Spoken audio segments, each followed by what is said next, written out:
ती सावित्री जिच्या हातात पुस्तक होते आणि समाजाच्या हातात दगड होता.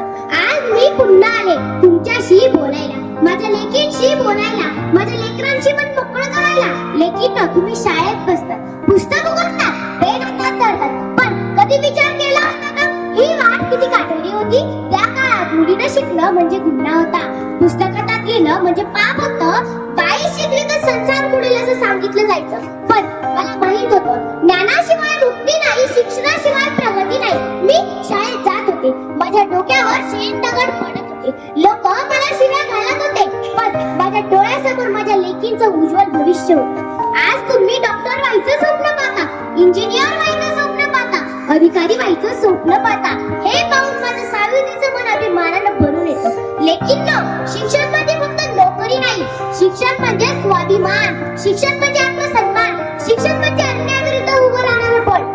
आजही समाजात मुलगी जन्माला आली की कुणाच्या चेहऱ्यावर नाराजगी दिसते तर कुणाच्या मनात भीती दिसते. मला विचारलं, मुलगी म्हणजे ओझं आहे का? नाही, मुलगी म्हणजे शक्ती आहे, मुलगी म्हणजे भविष्य आहे. मी फक्त सावित्री नाही तर प्रत्येक मुलीची आई आहे, मी तिची शिक्षिका आहे, मी तिची मार्गदर्शक आहे. आज नाही तर उद्या हीच लेक देशाचं भविष्य लिहिणार आहे. जय